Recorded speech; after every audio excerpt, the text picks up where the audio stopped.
Welcome to this week's BizSmart Lunch and Learn webinar. Our weekly webinars are aimed to provide advice and share knowledge amongst business owners. If you would like to keep up to date on our latest webinars, please make sure you follow us on SlideShare or subscribe to our YouTube channel. You can also access all of our resources for business owners by downloading the BizSmart app. Our host joining me today is Philip Ingalls. Just before we start the webinar, can I ask you all to use the question mark function on the screen and post any questions that you may have for Philip, and he will answer them all at the end of the session. Thank you, Philip. Over to you. Hi, everyone. Thank you for joining this webinar. Well, as I said, the hidden science of persuasion starring Wally Donnell and Kim. So I hope this is going to be a bit of fun. I don't want anybody to get too serious when we get to Donald and Kim. So the art of persuasion is obviously something that's really important in marketing.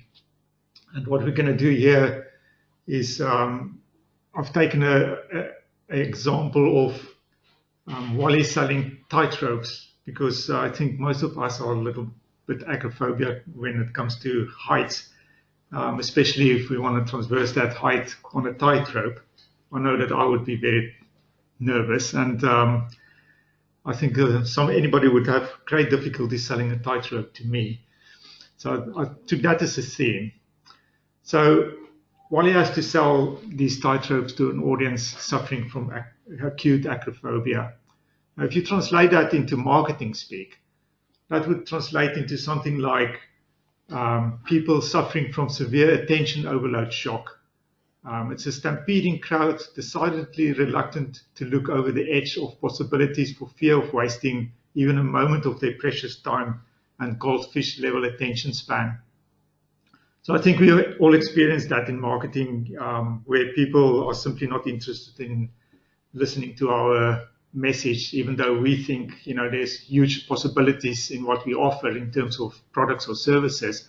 They wouldn't even consider looking over the edge and to explore those potential benefits. And it's literally because, we all have precious little time. And according to some research, people, at least those surfing the web, have got an attention span of a goldfish, which is about 8 seconds. Although last time I read about this, we've now gone down to about 6 seconds of attention. And that's basically not that people can't, give attention to something for longer. It's just that if we don't attract their attention and capture their interest within 6 to 8 seconds, they're probably moving on to something else. So after saying, excuse me, more times than we care to count, Donald popped up to help Wally in his desperate attempt to attract attention to this crowd. So in marketing and sales, there is nothing more important than knowing how to persuade people to go from saying, sorry, I'm not interested, to I want that right now. So that's the ideal that we have. So Donald said to Wally, well, there are 3 things that you need to do to start a process of persuasion. It's so important. And excuse me, I wish I had the ability to do a Donald Trump impersonation, but my accent unfortunately fails me there. So the first one is to attract attention. You really do need to attract those eyeballs to your product or service, to your message that you're offering. And the basic principle is that if you're not going to persuade anybody of anything if they don't know that you exist. So in the effort of attracting attention, emotion is definitely, in my opinion, the most crucial element of this equation. You have to evoke emotional response such as shock, surprise, curiosity, or awe. And there's some more that you can explore. But if you imagine you're walking down the street, everything is always the same, same people, same buildings, everything. You probably go into your own thoughts and, be daydreaming or something. But the moment, somebody walks in front of you with, strange clothes that you've never seen, or somebody does something that looks curious, and you're trying to figure out what's going on there, or something happens.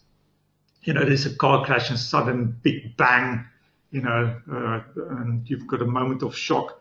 That is what really attracts your attention.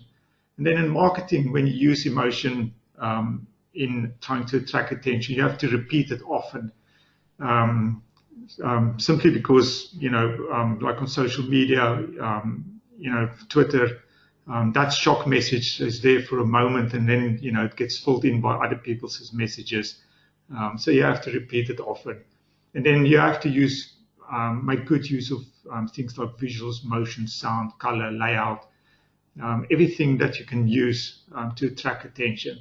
And the most crucial part of attracting attention is to be different and unusual.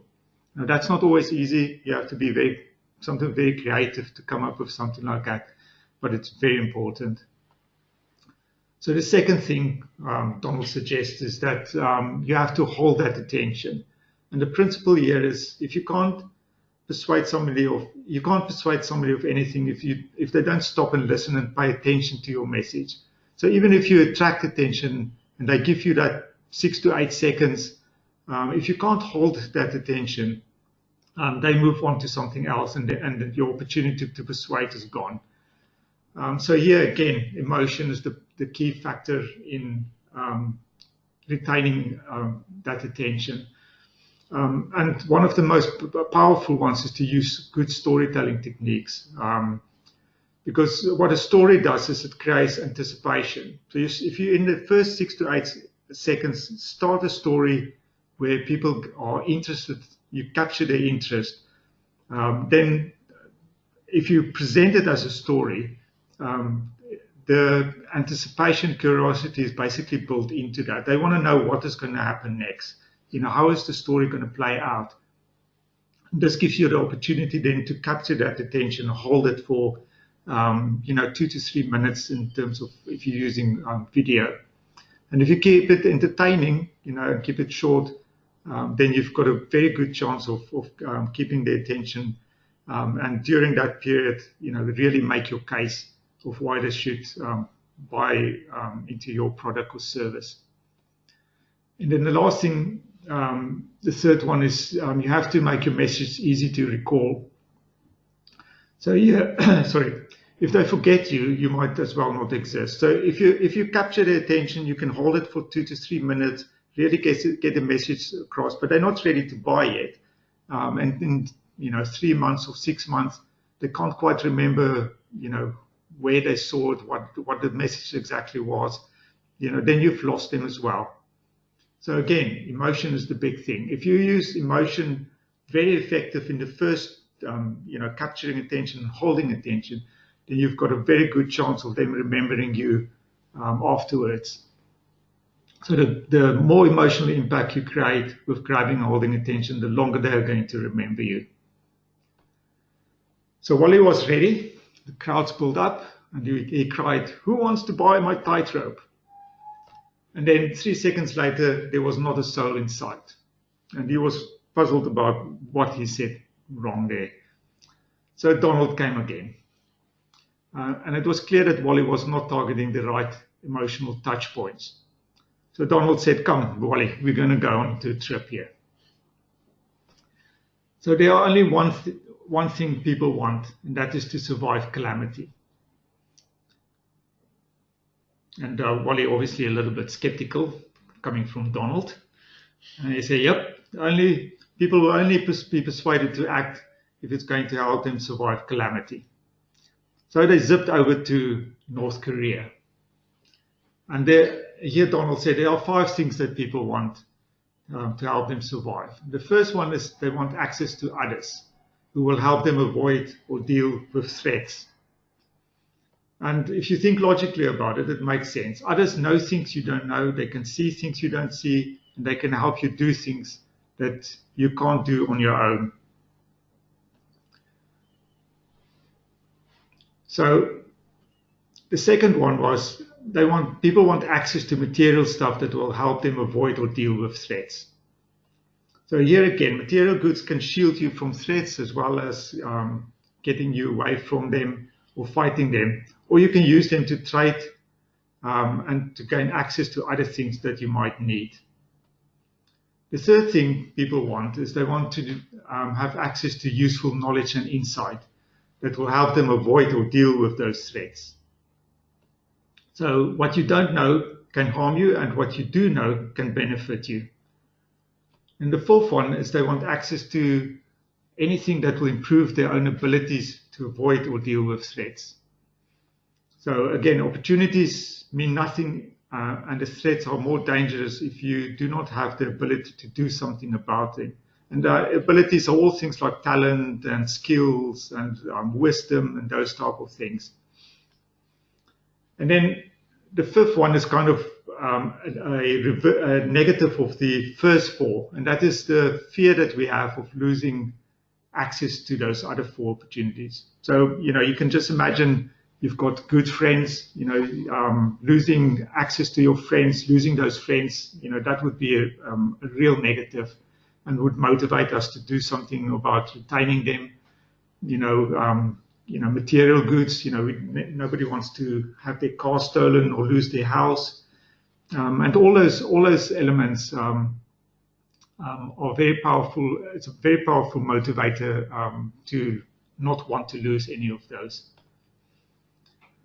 So Donald said, that's it. You don't sell tightropes, but you sell opportunities to deal with threats. So that obviously really confused Wally, because his tightrope looked like nothing else but a threat. So he sat down and had a good think about this. So the only thing that the person can be persuaded about are those that contribute to avoiding threats. So other people, material stuff, knowledge, self-enabling skills, and the threat of losing the above. So Wally did a little experiment to see how that could fit in with his tightropes. So for instance, if he looked at other people, so he could then translate his message in this sense, buy the tightrope keep and build up a support base. Others will be impressed by your courage, and will want to connect to you and will become part of your vibrant community. So you can just imagine if you were, you uploaded your ability to walk a tightrope, people will be impressed by your courage and your skills and will admire you. So, that will get other people onto your site. If we look at knowledge, for instance, buy my tightrope kit and you will learn a lot about fear, self-control, motivation, and a host of other useful things that you can only learn under such extreme situations. So again, if you buy the tightrope kit and you will definitely learn how to control your fear and be motivated, how to build up your motivation and what that exactly means in terms of persisting and building up that skill. So self-enabling skills. Buy a tightrope kit and you will build the self-confidence that you can achieve absolutely anything, which will turbo boost your career, your business, your relationship. So again, if you buy this tightrope kit and you're able to eventually master being able to cross that, you would have learned so much about your own abilities and your ability to control fear. That will definitely boost your self-confidence. Because if you can walk across, a canyon with a tightrope, you'll probably be able to think you can do anything after that. And then the fifth one, if you don't buy this tightrope kit, you will miss out on the opportunity to profoundly shape your self-belief and miss out on everything you could have achieved. Again, that ties up to the self-enabling skills. So you can see that, by focusing on this threat avoidance as a basis to start building up your message, you get to something completely different to what Wally would have, thought he had to say to sell tightropes. So here's what you need to do. Find out what threats your product or service addresses. So, again, either the people, material goods, knowledge, self-enabling, or trying to avoid losing any of those. identify the emotional experience when confronting or avoiding these threats, and then figure out how to share this with people as a captivating story.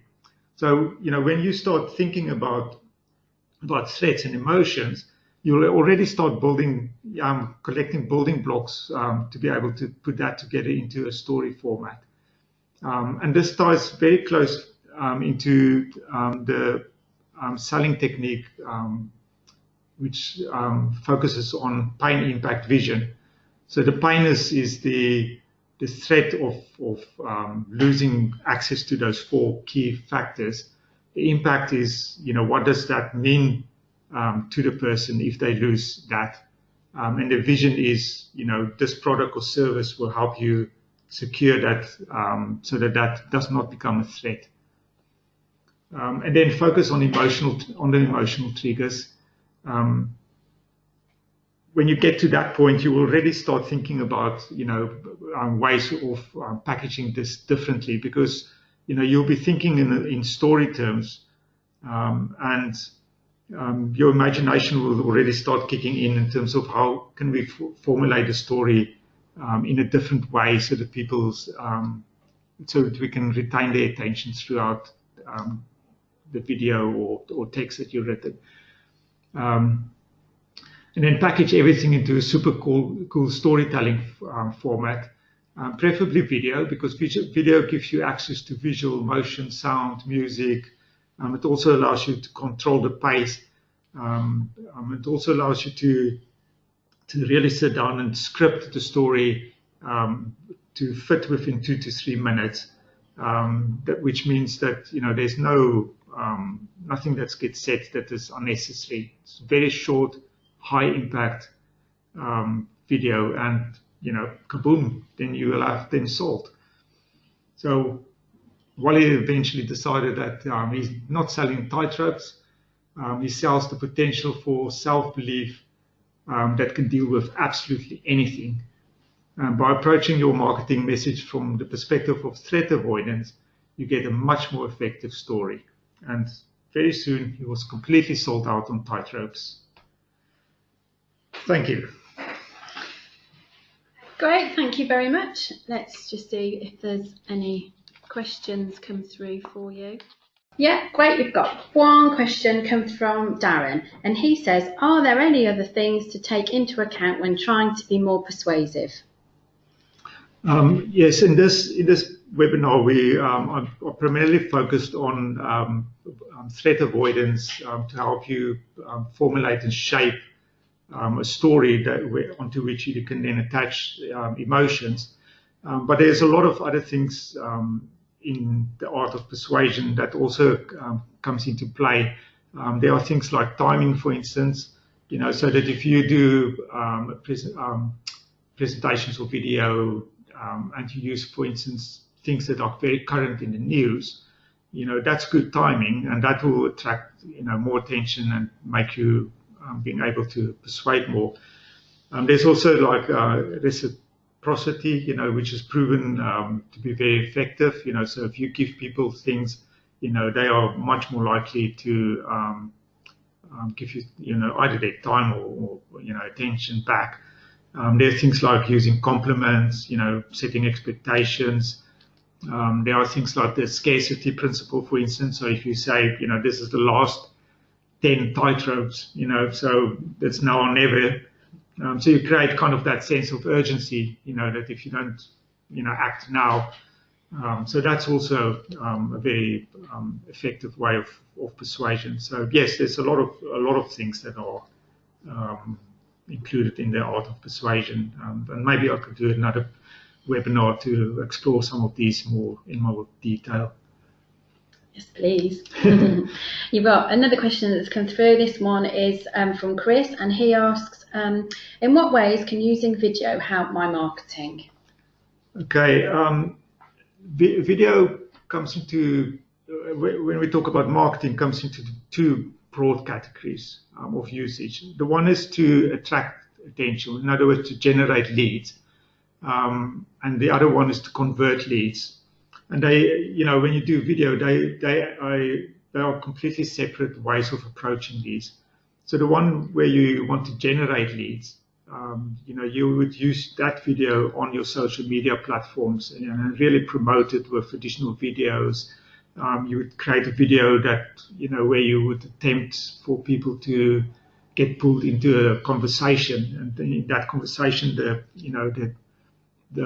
video gets shared and spread more, and that in that way your net becomes bigger and bigger to kind of capture attention. The other one is where you use the video to convert those leads into sales, and the best place for that is obviously on your website. So you can imagine somebody arriving at your website. You either present them with a bunch of text. You have to write that text really well to capture their interest in 6 to 8 seconds. Mostly what people do on websites is they just scan the text, so they will only pick up certain details, which is not so good, because you would like the time to really convince them that you are definitely the product or service that they need to go for. So in that context, video works very well, because if you capture their attention with a storyline in the first couple of seconds, you then have basically 2 to 3 minutes of their undivided attention on your website, where you take them through your message, become really be persuasive, and if you're successful in that, they will then go and explore other parts of your website in more detail. So yes, either lead generation or lead conversion. Okay, thank you. Thank you for those great questions. I will be sending out a copy of today's presentations out to you all very shortly. So if you do have any further questions, please do email Philip direct. But just before we close, just a quick reminder, if you would like to keep up to date on our latest webinars, please make sure you follow us on SlideShare or subscribe to the YouTube channel. And you can also access all of our resources for business owners by downloading the BizSmart app. Thank you again for joining us today, Philip, and we hope you can join us all again very soon. Thank you, everyone.